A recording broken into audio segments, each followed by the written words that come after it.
Hello everyone. Thank you for joining today's session and let us straight away get into it. So the first article we are going to see about arresting growth decline and the role of fiscal policy. So இந்தியாவோட economy வந்துட்டு என்னதான் வந்து capital expenditure வந்து rice பண்ணிட்டே இருந்தாலுமே ஸ்லோவா குரோத்த நோக்கி தான் அது போயிட்டுருக்கு. இது வந்து இப்போ ரீசெண்டா வரப்போற பட்ஜெட் செஷன்ல ரொம்ப இம்பார்ட்டன்ட்டா நம்ம வந்து பாயிண்ட் அவுட் பண்ணக்கூடிய இஷ்யூவா இருக்கு. ஸோ கீ இஷ்யூ என்னவா இருக்கு அப்படின்னா, ஃபிஸ்கல் பாலிசியோட எஃபெக்டிவ்னஸ் வந்துட்டு பிரைவேட் கன்சப்ஷன் அண்ட் இன்வெஸ்ட்மெண்ட்ஸை பூஸ்ட் பண்ற மாரி இருக்கணும் அப்படின்றது தான் வந்து கீ இஷ்யூவா இருக்கு.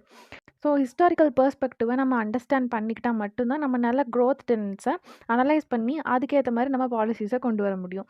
ஸோ க்ரோத் ஃபேஸ் அதை வந்து ஹிஸ்டாரிக்கல் பெர்ஸ்பெக்டிவில் நம்ம பார்க்கலாம். ஸோ 1991லேருந்து 2004 வரைக்கும் பார்த்தோம் அப்படின்னா லிபரலைசேஷன் ட்ரைவன் க்ரோத்தாக தான் இருந்திருக்கு. அண்ட் இந்த க்ரோத்தோடவே சேர்ந்து இன்இக்வாலிட்டியும் நிறையா ரைஸ் ஆச்சு. அண்ட் 2004லேருந்து 2011 வரைக்கும் எப்படி இருந்துச்சு அப்படின்னா இன்னுமே ஹை க்ரோத்தாக இருந்துச்சு. பட் அதில் நம்ம என்ன அச்சீவ் பண்ணியிருந்தோம் அப்படின்னா பாவர்ட்டி ரிடக்ஷனை நம்ம அச்சீவ் பண்ணியிருந்தோம் டியூ டு சோஷியல் ஸ்பெண்டிங்னால. அண்ட் 2011லேருந்து 2023ல் எப்படி இருந்திருக்கு அப்படின்னா எக்கனாமிக் ஷாக்ஸ் வந்து நிறையா இருந்ததுனால ஸ்லோ கன்சம்ஷன் அண்ட் ஸ்லோ இன்வெஸ்ட்மெண்ட்டுக்கு தான் வந்து இது லீட் பண்ணியிருக்கு. ஸோ இதுதான் ஹிஸ்டாரிக்கல் லெவலில் க்ரோத் ஃபேஸஸ் வந்து இருந்திருக்கு.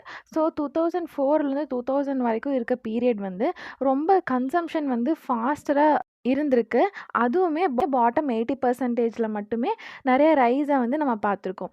ஸோ இதனால என்ன நமக்கு ஹைலைட் பண்ணி காட்டுது அப்படின்னா ஃபிஸ்கல் பாலிசியோட ரோல் வந்து டிமாண்ட் கிரியேஷனில் ஒரு இம்பார்ட்டன்ட் ரோலாக இருக்குது அப்படின்றத இண்டிகேட் பண்ணுது.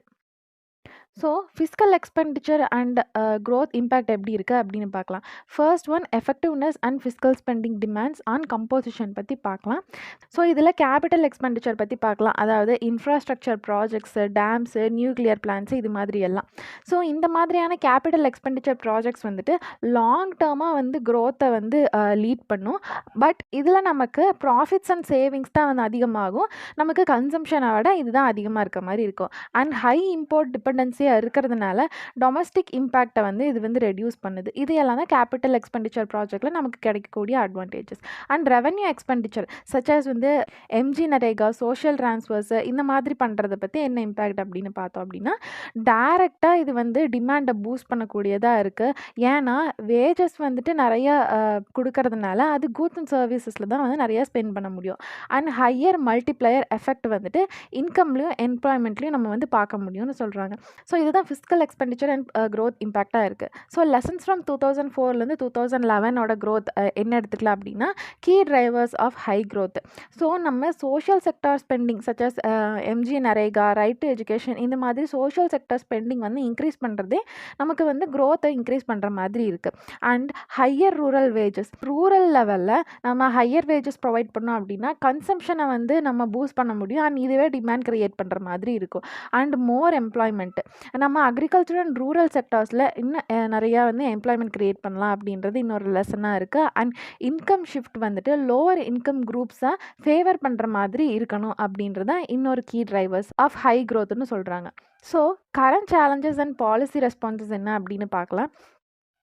கரண்ட்டாக நமக்கு 2012க்கு அப்புறமாவே வந்து க்ரோத் வந்து ரொம்ப ஸ்லோ டவுன் ஆயிருக்கு. அண்ட் இதில் இன்னும் நிறைய என்ஹான்ஸ் பண்ணுற மாதிரி டிமானிட்டைசேஷன், ஜிஎஸ்டி, கோவிட்-19 இந்த மாதிரி நிறைய ஃபேக்டர்ஸும் இதுக்கு கான்ட்ரிபியூட் பண்ணியிருக்கு. ஸோ கவர்மெண்ட் வந்து கேபிட்டல் எக்ஸ்பெண்டிச்சரில் தான் நிறைய ஃபோக்கஸ் பண்ணுறாங்க. அண்ட் ஆல்சோ ப்ரைவேட் இன்வெஸ்ட்மெண்ட்டும் இதுக்கு வந்து கொண்டு வரணும் அப்படின்றது தான் அவங்க எக்ஸ்பெக்ட் பண்ணுறாங்க. பட் ரியாலிட்டியில் டிமாண்டை தான் வந்து இன்வெஸ்ட்மெண்ட் ஃபாலோ பண்ணும். ஸோ டேக்ஸ் கட்டு, கேபிட்டல் ஸ்பெண்டிங் இது மட்டுமே வந்து ஹெல்ப் பண்ணாது அப்படின்றது கரண்ட் சேலஞ்சஸாக இருக்குது. ஸோ இதுக்கு வே ஃபார்வர்டாக என்னவா இருக்கலாம் அப்படின்னா டியூவல் ஸ்ட்ராட்டஜி ஃபார் ரீவைவல். நம்ம ஃபிஸ்கல் எக்ஸ்பெண்டிச்சரை வந்து ஜிடிபி ஷேரை இன்க்ரீஸ் பண்ணணும் அப்படின்னு சொல்கிறாங்க. பிகாஸ் இதுதான் வந்து டிமாண்டை பூஸ்ட் பண்ணும் அண்ட் இதுவே வந்து க்ரோத்துக்கு லீட் பண்ணும் அப்படின்னு சொல்கிறாங்க. And rebalance spending towards social sectors. So நம்ம சோஷியல் செக்டார்ஸ்லேயே நம்ம இன்னும் நிறைய ஸ்பெண்ட் பண்ணிட்டு இருந்தோம் அப்படின்னா இது ஒரு விஷயஸ் சைக்கிளை வந்து கிரியேட் பண்ணும். பிகாஸ் இன்கம்ஸு, ஜாப்ஸு, இன்வெஸ்ட்மெண்ட் இந்த மாதிரியான சைக்கிள்லேயே இது ஃப்ளோ ஆகிட்டு இருக்கும். ஸோ கேபிட்டல் ஸ்பெண்டிங் வந்துட்டு எதை ப்ரியாரிட்டைஸ் பண்ணணும் அப்படின்னா லேபர் இன்டென்சிவ் டொமஸ்டிக் ப்ராஜெக்ட்ஸ் தான் வந்து ஃபோக்கஸ் பண்ணுற மாதிரி இருக்கும். அப்போ தான் இது வந்து க்ரோத்தை என்ஹான்ஸ் பண்ணுறதுக்கு இன்னும் பெட்டர் இம்பேக்டாக இருக்கும் அப்படின்னு சொல்கிறாங்க. ஸோ இது எல்லாமே இந்த ஆர்டிக்கலில் சொல்லியிருக்காங்க. And our next article is about the copyright conundrum in Carnatic music. So இந்த மார்கழி சீசன் வந்துட்டு சென்னையில் ஒரு மியூசிக்கல் எக்ஸலன்ஸை வந்து ஹைலைட் பண்ணுற மாதிரி இருக்குது. பட் ஆல்சோ இது காப்பிரைட்ஸ் கன்சர்ன்ஸையும் ரைஸ் பண்ணியிருக்கு அப்படின்னு சொல்கிறாங்க. ட்ரெடிஷ்னலாக வந்துட்டு கர்நாடிக் மியூசிக் வந்து ஒரு காப்பிரைட் லாக்கு அவுட் சைடாக தான் இருக்குது அப்படின்னு பார்க்கப்பட்டிருக்கு. பட் இது வந்து ரீஅவேல்வேட் பண்ணுறது ரொம்ப எசென்ஷியல், இந்த டைமில் ரொம்ப எசென்ஷியல் அப்படின்னு சொல்கிறாங்க. So legal framework and musical ownership பற்றி பார்த்தோம் அப்படின்னா இந்தியன் லா வந்துட்டு ஒரு கிளியரான டெஃபினிஷன் வந்து கொடுக்கல. எதுக்கு அப்படின்னா இந்த காப்பிரைட் வந்துட்டு கம்போசிஷன், மெலோடி ஆர் பெர்ஃபார்மன்ஸ் இதுக்கு எல்லாமே வந்து அப்ளை ஆகுமா அப்படின்றத வந்து டிஃபைன் பண்ணாமல் இருக்குது.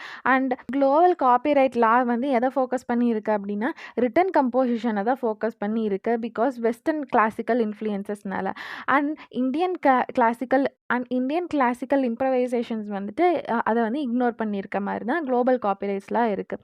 ஸோ இதனோட கீ கொஷின் என்னவா இருக்குது அப்படின்னா should laws adopt to music or music conform to law, இதுதான் வந்து இப்போ இருக்கக்கூடிய கீ கொஷினாக இருக்குது. So copyrights in Carnatic music பற்றி பார்த்தோம் அப்படின்னா different rights apply to composers, lyricists and performers. For example composers and லிரிசிஸ்ட்க்கு வந்துட்டு லைஃப் டைம், அதாவது 60+ இயர்ஸ் ஆஃப் காப்பிரைட்ஸ் வந்துட்டு இருக்குது. அண்ட் பெர்ஃபார்மர்ஸோட ரைட்ஸ் வந்துட்டு எப்படி இருக்குது அப்படின்னா control over unauthorised recording and royalties. And mechanical rights எப்படிவா இருக்குது அப்படின்னா recording entities can commercially exploit for 60+ இயர்ஸாக இருக்குது. ஸோ இது எல்லாம் தான் இந்த டிஃப்ரெண்ட் கம்போசர்ஸ், லிரிசிஸ்ட், பெர்ஃபார்மர்ஸ்க்கு இருக்க டிஃப்ரெண்ட் ரைட்ஸ். பட் ரியாலிட்டியில் எப்படி இருக்குது அப்படின்னா performers often do not benefit from these rights அப்படின்னு தான் சொல்கிறாங்க. ஏன்னா யூடியூப் அண்ட் ஸ்பாட்டிஃபைல வந்து அன்ஆத்தரைஸ்டாக அப்லோட் பண்ணுறதுனால இந்த ஆர்டிஸ்ட்ஸ்க்கு கிடைக்கக்கூடிய ரெவன்யூ வந்துட்டு அவங்க டிப்ரைவ் ஆகுறாங்க. அண்ட் ஆல்சோ ஈவன் ஷபாவோட ரெக்கார்டிங்குமே வந்துட்டு அவங்களோட கன்சென்ட் இல்லாமல் ரெக்கார்ட் பண்ணுறாங்க. ஸோ இந்த மாதிரி பண்ணுறதுனால காப்பிரைட் லாஸை வந்து வயலேட் பண்ணுற மாதிரி இருக்குது அப்படின்னு சொல்கிறாங்க. So public domain versus performers rights பற்றி பார்க்கலாம். மோஸ்ட் கர்நாடிக் கம்போசிஷன்ஸ் வந்துட்டு பப்ளிக் டொமைனில் இருக்குது. சச்சஸ் தியாகராஜா, முத்துசுவாமி, தீக்ஷிதர் எக்ஸட்ரா இந்த மாதிரி எக்ஸாம்பிளுக்கு சொல்லலாம். ஸோ கீ இஷ்யூஸ் என்னவா இருக்குது அப்படின்னா do musicians improvisations deserve copyright protection அப்படின்னு ஒரு கீ இஷ்யூ ரைஸ் பண்ணுறாங்க. சச்சாஸ் வந்துட்டு ராகமில் ஏதாவது சேஞ்சஸ் பண்ணுறாங்க, இல்லை டெம்போவில் ஏதாவது ஷிஃப்ட் பண்ணுறாங்க, ஆர்னமெண்டேஷன் பண்ணுறாங்க அப்படின்னா இதுக்கு கூட காப்பிரைட்ஸ் ப்ரொடெக்ஷன் வந்து கொடுக்கணுமா அப்படின்றது ஒரு கீ இஷ்யூவாக இருக்குது. ஸோ எக்ஸாம்பிளுக்கு சொன்னால் கோபாலகிருஷ்ண பாரதியோட கம்போசிஷன் வந்துட்டு நியூ ராகாஸில் நிறையா பெர்ஃபார்ம் பண்ணுறாங்க. அண்ட் மதுரை மணி ஐயரோட எப்போ வருவானோ வந்துட்டு ஒரு டெஃபினேட்டிவ் வேர்ஷனாக இன்னும் நிறையா போயிட்டே இருக்குது. ஸோ இதுக்கும் காப்பிரைட் ப்ரொடெக்ட் தரணுமா அப்படின்றது ஒரு கீ இஷ்யூவாக இருக்குது. கரண்ட்லாம் வந்துட்டு இந்த மாதிரியான கான்ட்ரிபியூஷன்ஸை வந்து ரெகக்னைஸ் பண்ணுறது இல்லை தான். ஸோ லீகல் ரிஃபார்ம் என்னவா இருக்குது தேவைப்படுது அப்படின்னு பார்க்கலாம். ஃபர்ஸ்ட் ஒன் வந்து ரெகக்னைஸ் பெர்ஃபார்மர்ஸ் கிரியேட்டிவிட்டி. நம்ம யூனிக் இன்டர்பிரிட்டேஷன் அண்ட் இம்ப்ரவைசேஷனுக்கு காப்பிரைட்ஸ் வந்து கிராண்ட் பண்ணணும் அப்படின்னு சொல்கிறாங்க. And strength and royalty rights, நம்ம ஃபேர் ரெவன்யூ ஃப்ரம் டிஜிட்டல் பிளாட்ஃபார்ம்ஸை இந்த மாதிரியான பெர்ஃபார்மர்ஸ்க்கு என்ஷூர் பண்ணி தரணும் அப்படின்னு சொல்கிறாங்க. அண்ட் ரெகுலேட் அன்ஆத்தரைஸ்டு டிசெமினேஷன், நம்ம அன்ஆத்தரைஸ்டு ரெக்கார்டிங் ஆர் அப்லோட்ஸுக்கு எகெயின்ஸ்டாக ஸ்ட்ரிக்டரான லாஸ் வந்து கொண்டு வரணும் அப்படின்றது இன்னொரு லெசனாக இருக்குது. ஸோ இதெல்லாம் தான் இந்த ஆர்டிக்கலில் சொல்லியிருக்காங்க. And our next article is about retinal disease and RNA therapeutics and India's readiness. Vision impairment வந்துட்டு 2.2 பில்லியன் பீப்புள்ஸ் வந்து குளோபலாக அஃபெக்ட் பண்ணுது அப்படின்னு WHO வந்துட்டு ஒரு ரீசெண்டாக ரிப்போர்ட்டில் சொல்லியிருக்காங்க. So inherited retinal diseases IRDs அப்படின்னு சொல்லுவாங்க. அது வந்து பேரண்ட்ஸ் கிட்டேருந்து நம்ம சில்ட்ரன்ஸ் வந்து இன்ஹெரிட் பண்ணுவாங்க இந்த ரெட்டினல் டிசீஸை. அண்ட் இதெல்லாமே வந்துட்டு ஒரு ஜெனட்டிக் டிஸார்டர்ஸு.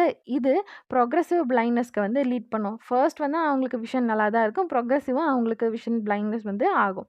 அண்ட் இந்தியா வந்துட்டு IRD பேர்டனுக்கு ரொம்ப ஹையாக இருக்குது. அண்ட் டார்கெட்டட் தெரப்பீஸ் வந்துட்டு இதுக்கு ரொம்ப எசென்ஷியலாக சொல்லியிருக்காங்க இந்த ஆர்டிக்கலில். And burden of IRDs in India என்ன அப்படின்னு பார்க்கலாம். குளோபல் ப்ரிவலன்ஸ் எப்படி இருக்குன்னா 3450 இண்டிவிஜுவல்ஸில் 1%க்கு வந்து இந்த IRDs இருக்குது. பட் இந்தியாவோட ப்ரிவலன்ஸ் எப்படி இருக்குது அப்படின்னா 1 in 372 பீப்புள் வந்து ரூரல் சவுத் இந்தியாலையும், 1 in 930 பீப்புள் வந்து அர்பன் சவுத் இந்தியாலையும், 1 in 750 பீப்புள் வந்துட்டு ரூரல் சென்ட்ரல் இந்தியாலையும் வந்து அஃபெக்ட் ஆகிருக்காங்க இந்த IRDயில் அப்படின்னு சொல்கிறாங்க. And lack of large scale genetic studies வந்துட்டு இன்னும் எஃபெக்டிவ் ட்ரீட்மெண்ட்ஸ் கொடுக்கறதுக்கு ஹிண்டர் பண்ணுது அப்படின்னு சொல்கிறாங்க. ஸோ RNA பேஸ்ட் பேஸ்டு தெரப்பியூட்டிக்ஸில் இன்னும் என்ன அட்வான்ஸ்மெண்ட் இருக்குது அப்படின்னு பார்க்கலாம்.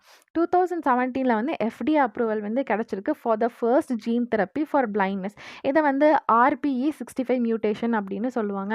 அண்ட் RNA பேஸ்டு தெரப்பீஸ் வந்துட்டு ரொம்ப சேஃபர் அண்ட் டெம்பரவரி ஜெனட்டிக் கரெக்ஷன்ஸ்க்கு வந்து அலோவ் பண்ணுது. பட் இது வந்து பெர்மனன்ட் கிடையாது. And key techniques under research என்ன அப்படின்னு பார்க்கலாம். ஃபர்ஸ்ட் ஒன் வந்து ஆன்டிசென்ஸ் ஒலிகோநியூக்ளியோடைட்ஸ், அதை வந்து ASOs அப்படின்னு சொல்லுவாங்க. இது வந்து ஸ்பைனல் மஸ்குலர் ஆட்ரோஃபிக்கு யூஸ் பண்ணுவாங்க. அண்ட் இது வந்து IRDஸ்க்கும் யூஸ் பண்ணலாம் அப்படின்னு நான் இப்போ டெஸ்ட் பண்ணியிருக்காங்க. அண்ட் RNA எடிட்டிங் இல்லைனா ADAR என்சைம் அப்படின்னு சொல்லுவாங்க. இது வந்துட்டு மியூட்டேஷன்ஸை வந்து RNA லெவல்லே கரெக்ட் பண்ணுறதுக்கு ஹெல்ப் பண்ணும். அண்ட் சப்ரஸார் tRNAs இது எதுக்கு யூஸ் பண்ணலாம் அப்படின்னா, இது bypasses stop Condon mutations to restore protein synthesis. And இது மட்டும் இல்லாமல் PTC124 இல்லைனா அட்டலரின் அப்படின்னு சொல்லுவாங்க. அதை வந்து ஒரிஜினலாக சிஸ்டிக் ஃபைப்ரோசிஸ்க்கு வந்து யூஸ் பண்ணிட்டு இருந்தாங்க. பட் இது வந்து நிறைய ஸ்டடீஸ் கண்டக்ட் பண்ணி ஐ டிஸார்டர்ஸ்க்கு இதை யூஸ் பண்ணலாம் அப்படின்றத ஃபைண்ட் அவுட் பண்ணியிருக்காங்க. ஸோ இந்தியாவோட ரெடினஸில் என்னென்ன சேலஞ்சஸ் இருக்குது அப்படின்னு பார்த்தோன்னா, லேக் ஆஃப் ஜெனட்டிக் ரிசர்ச். நம்ம லார்ஜ் ஸ்கேலாக வந்து IRD ரிலேட்டட் மியூட்டேஷன்ஸ்க்கு நம்ம ஸ்டடி பண்ணுறதில்ல, ரிசர்ச் பண்ணுறதில்ல. ஸோ அது ஒரு சேலஞ்சாக இருக்குது. And limited awareness and access. So கிளினிஷியன்ஸுமே வந்துட்டு இன்னுமே இந்த ஜீன் RNA தெரப்பீஸ் பற்றி இன்னும் அன்அவேராக இருக்கிறாங்க. ஸோ அது ஒரு சேலஞ்சாக இருக்குது. And scarcity of genetic counselling. So genetic counselling அப்படின்றது ஏர்லி டயக்னோசிஸ்க்கு ரொம்ப க்ரூஷியலாக இருக்குது. பட் இது நிறைய இடத்துல இன்னுமே அன்அவைலபிளாக இருக்குது. And insufficient research funding. So ரிசர்ச்க்கு ஃபண்டிங் வந்துட்டு கம்மியாக தான் கிடைக்குது. அண்ட் இதுவே வந்து ஸ்லோ ப்ராக்ரஸ்க்கு லீட் பண்ணும். And limited diagnosis facilities. Rural ஏரியாஸில் இந்த மாதிரி ஜெனட்டிக் டெஸ்டிங் டூல்ஸ் வந்து அன்அவைலபிளாக இருக்கிறது இன்னொரு சேலஞ்சாக இருக்குன்னு சொல்கிறாங்க. அண்ட் வே ஃபார்வர்ட் இதுக்கு என்னென்னலாம் ரெக்கமெண்ட் பண்ணுறாங்கன்னா, என்ஹான்ஸ் ஜெனட்டிக் ரிசர்ச். நம்ம லார்ஜ் ஸ்கேல் ஸ்டடீஸை வந்து கண்டக்ட் பண்ணணும். அதுவும் ஒவ்வொரு இந்தியன் IRD மியூட்டேஷன்ஸ்க்கும் நம்ம ஸ்பெசிஃபிக்காக கண்டக்ட் பண்ணணும் அப்படின்றது ஒரு வே ஃபார்வர்டாக இருக்குது. And strengthen collaborations. நம்ம குளோபல் ஃபார்மா அண்ட் ரிசர்ச் இன்ஸ்டிடியூஷன்ஸோட பார்ட்னர்ஷிப் வச்சுட்டு நம்ம ரிசர்ச் பண்ணணும், கொலாபரேஷன்ஸ் பண்ணணும் அப்படின்னு சொல்கிறாங்க. And improve clinical awareness. நம்ம டாக்டர்ஸை வந்து RNA பேஸ்டு தெரப்பீஸ்க்கு ட்ரெயின் பண்ணணும்னு சொல்கிறாங்க. And expand genetic counselling. நம்ம மோர் சென்டர்ஸை வந்துட்டு ஏர்லி டயக்னோசிஸ்க்காக எஸ்டாப்ளிஷ் பண்ணணும்னு சொல்கிறாங்க. And increase investments. Government funding வந்துட்டு இந்த ப்ரிசிஷன் மெடிசன் அண்ட் ரிசர்ச்க்கு நம்ம வந்து கொடுக்கறதுக்கு என்கரேஜ் பண்ணணும்னு சொல்கிறாங்க. ஸோ இது எல்லாம் தான் ஆர்டிக்கலில் சொல்லியிருக்காங்க. And our next article is about India China diplomatic தான் அண்ட் கீ டேக்அவேஸ் பற்றி பார்க்கலாம். ஸோ இந்தியா அண்ட் சைனா வந்துட்டு ரிலேஷன்ஸை ஸ்டெபிலைஸ் பண்ணுறதுக்கு இப்போ நிறையா ஸ்டெப்ஸ் வந்து எடுத்துகிட்டு இருக்காங்க. அண்ட் இதில் நிறையா அக்ரிமெண்ட்ஸை வந்து ரெஸ்யூம் பண்ணலாம் அப்படின்னு கூட சொல்லியிருக்காங்க. ஃபார் எக்ஸாம்பிளுக்கு வந்துட்டு கைலாஷ் மன்சரோவர் யாத்ரா, அப்புறம் direct flights from India to China, and journalist visas, transborder river data sharing, இந்த மாதிரியான கீ அக்ரிமெண்ட்ஸு கூட இதில் இன்க்ளூட் ஆயிருக்கு. ஸோ இந்த டாக்ஸ் வந்துட்டு Indian foreign secretary Vikram Misri வந்துட்டு சைனீஸ் அஃபிஷியல்ஸை மீட் பண்ணியிருக்காங்க. ஸோ இதில் தான் இந்த மாதிரியான அப்டேட்ஸ்லாம் நமக்கு கிடச்சிருக்கு. ஸோ டிஃபரிங் டிப்ளமேட்டிக் நேரேட்டிவ்ஸ் பற்றி பார்க்கலாம். ஃபர்ஸ்ட் வந்துட்டு இந்தியா வந்து எப்படி வியூ பண்ணுறாங்க அப்படின்னா, நம்ம cautious but step by step என்கேஜ்மெண்ட்டை தான் வந்து நம்ம எடுக்கிறோம், focusing on confidence building and border security கன்சர்ன்ஸ்க்காக. பட் சைனாஸோட வியூ எதை ஃபோக்கஸ் பண்ணி இருக்குன்னா, அவங்க வந்து ஒரு ப்ராடர் ஃபார்வர்ட் லுக்கிங் அப்ரோச் தான் வந்து எம்பசைஸ் பண்ணுறாங்க ஃபார் ஸ்டேபிள் அண்ட் கன்ஸ்ட்ரக்டிவ் டைஸ்க்காக அப்படின்றது சைனாவோட வியூவாக இருக்குது. So key agreement and their implications என்ன அப்படின்னு பார்க்கலாம். First one Kailash Mansarovar Yatra. So India வந்துட்டு இந்த யாத்ராவை சம்மர் 2025லேருந்து ரிஸ்யூம் பண்ணணும் அப்படின்னு சொல்லியிருக்காங்க. அண்ட் இதுக்கு இன்னும் ஃபர்தர் டாக்ஸ் வந்துட்டு அவங்க கண்டக்ட் பண்ணுறதா இருக்குது. அண்ட் சைனா வந்துட்டு இம்மீடியட்டாக இதை ரெசம்ஷன் பண்ணணும் அப்படின்னு சொல்கிறாங்க. அண்ட் இவங்க ஜிஜியாங் அப்படின்ற ரீஜனை ரெஃபர் பண்ணுறாங்க இல்லையா. ஸோ இதை அவங்களோட டெரிட்டோரியல் ஸ்டாண்ட்ஸ்க்கு இன்னுமே அவங்க ரெயின்ஃபோர்ஸ் பண்ணிட்டு தான் இருக்காங்க. And resumption of direct flights. India என்ன சொல்கிறாங்க அப்படின்னா, new framework and technical discussions வந்துட்டு டைரக்ட் ஃப்ளைட்ஸ் ரெஸ்யூம் பண்ணுறதுக்கு வேணும்னு சொல்கிறாங்க. அண்ட் சைனா வந்துட்டு இந்த ஃப்ளைட்ஸை வந்து ஜேர்னலிஸ்ட் எக்ஸ்சேஞ்சஸ் கூட லிங்க் பண்ணி சொல்கிறாங்க. And India has one journalist in China. But China வந்துட்டு இந்தியாவோட ஜேர்னலிஸ்ட் ஒருத்தருமே அங்கே இல்லை. ஸோ டிரான்ஸ்பார்டர் ரிவர் கோஆப்ரேஷன் பற்றி பார்த்தோம்னா, இந்தியா ஹைட்ரலஜிக்கல் டேட்டா ஷேரிங்கை ஸ்ட்ரெஸ் பண்ணுறாங்க. அண்ட் சைனாவோட பிரம்மபுத்திரா சூப்பர் டேம் ப்ராஜெக்ட் பற்றி ரொம்ப கன்சர்ன்டாக இருக்காங்க. பட் சைனா அவங்க வந்து டயலாகையும் மெயின்டைனிங் ரெகுலர் கம்யூனிகேஷனை தான் ஃபோக்கஸ் பண்ணியிருக்காங்க. ஸோ ஸ்ட்ராட்டஜிக் அனலைசிஸ் இதுக்கு என்னவா இருக்குது அப்படின்னா, இந்தியாஸ் அப்ரோச் என்னவா இருக்குன்னா, இஷ்யூ பேஸ்ட் கோஆப்ரேஷன் தான் நம்ம கன்சிடர் பண்ணுறோம், while keeping border security and economic transparency வந்து கீ கன்சர்னாக இருக்குது. அண்ட் சைனாவோட அப்ரோச் என்னவா இருக்கு அப்டின்னா, மியூச்சுவல் ட்ரஸ்ட்ட வந்து அட்வொகேட் பண்ணணும் அப்டின்றத அவங்க மெயினா வச்சிருக்காங்க. Avoiding suspicion and downplaying border tension and trade issues இதுதான் அவங்களோட ஸ்ட்ராட்டஜிக் பாயிண்ட்ஸா வச்சிருக்காங்க. So unresolved issues and divergent priorities என்ன அப்படின்னு பார்த்தோம்னா, எக்கனாமிக் அண்ட் ட்ரேட் கன்சர்ன்ஸ். நம்ம India market access and policy transparency வேணும் அப்படின்னு ரைஸ் பண்ணியிருக்காங்க. பட் சைனா வந்துட்டு அதை அக்னாலேஜ் பண்ணல. அண்ட் ஷாங்காய் கோஆப்ரேஷன் ஆர்கனைசேஷன் எஸ்சிஓன்னு சொல்லுவாங்க. சைனா வந்துட்டு இந்தியா ஃபுல் ஃப்ளெஜ் சப்போர்ட் வந்து குடுக்கணும் அப்படின்னு கிளைம் பண்ணியிருக்காங்க. பட் இந்தியா வந்துட்டு அதில சைலன்ட்டா தான் இருக்காங்க. And conceptual difference. இந்தியாவோட டாக்ட்ரின் என்னவா இருக்கு அப்படின்னா, mutual respect, sensitivity and interest தான் நம்மளோட டாக்ட்ரினா இருக்கு. அண்ட் சைனாவோட ஸ்டாண்ட்ஸ் என்னவா இருக்குன்னா, அவாய்ட் மியூச்சுவல் சஸ்பிஷன் அண்ட் என்ஸ்ட்ரேஞ்ச்மெண்ட்டா தான் இருக்கு. ஸோ இதுலயே நமக்கு டிஃபரன்ஸ் இருக்கு. ஸோ இதுதான் இந்த ஆர்டிக்கல் பத்தி சொல்லியிருக்காங்க. And that's it about this article. And thank you for joining for today's session.